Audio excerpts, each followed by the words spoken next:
அதனாலதான் பைத்தியம் சொல்றோம். பொதுவாகவே ரஜினிகாந்த் ரசிகர்களை வந்து எல்லா ஊருமே அந்த மெண்டல் பைய வீடு இருக்கு அப்படிதான் கேட்பாங்க. ஏன்னா ரஜினிகாந்த் ரசிகர்களை மெண்டல் தான் சொல்லுவாங்க. ஆனா இது அப்படியே நாங்க மெண்டல் தான் அப்படிங்கறத நிரூபிச்சிருக்காங்க. நீங்க நினைச்சு பாருங்க, தமிழ்நாட்டுக்கு அரசியலுக்கு ரஜினிகாந்த் வராரு, ரஜினிகாந்த் அரசியலுக்கு வந்துடுறாரு. அரசியலுக்கு வந்த பிறகு இந்த ரசிகர்கள் தான் அவருடைய மாவட்ட செயலாளராகவோ ஒன்றிய செயலாளராகவோ இல்ல அவருடைய கட்சியில பொறுப்பாளராக வரப்போறாங்க.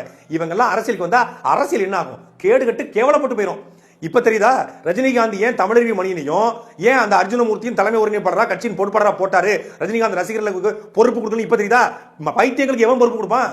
இவனுக்கு ரஜினிகாந்த் பிறந்தநாளை கொண்டாட போய் தலைவா வான்னு சொல்லி வீட்டு வாசல் நிக்கிறானுங்க. அதுலயும் ஒரு அம்மா வந்து பெங்களூர்ல இருந்து வந்திருக்கான். அதான் அம்மான்னு சொல்றதுக்கு எனக்கு அசிங்கப்படுறேன். சூப்பர் ஸ்டார் உங்களை பார்க்கணும், சூப்பர் ஸ்டார் பொட்டதிலே அடிச்சு மிதிச்சு கூட்டு போனோம். பொண்டாட்டி புருஷன் பிள்ளைல இருந்தா பச்சு செவல்லே ஒரு 4 அடியை போட்டு அந்த அம்மாக்கு ஒரு 50 வயசு இருக்கும். அது ஒரு குழந்தைக்கு லாலிபப்புக்கு பிள்ளைகள் அந்த மாதிரி சூப்பர் ஸ்டார் உங்களை பாக்குறதுக்காக வந்து சூப்பர் ஸ்டார் பார்க்கும்போது நமக்கு வெறியாவது இரிட்டேட் ஆகுது. அந்த வீடியோ பார்க்கும்போது எப்படா இப்படிலாம் பிள்ளையை பத்தி வளர்த்து எப்படி வளர்த்தாங்கன்னு தெரியல. பெங்களூர்ல இருந்து ரஜினிகாந்த் பார்க்க வந்துச்சான். இப்ப ரொம்ப அவசியம் ரஜினிகாந்த் பார்த்தனால உனக்கு வீட்டுல வந்து 3 வேளையும் சோறு போய் தின்னு நாட்டுல மும்மாரி மழை பொழிஞ்சு நாடு விளங்கிற போதா இந்த மண் ரஜினிகாந்த் வாவாங்க அந்த பெங்களூருக்கு ஆடிட்டு போயிட்டாரு.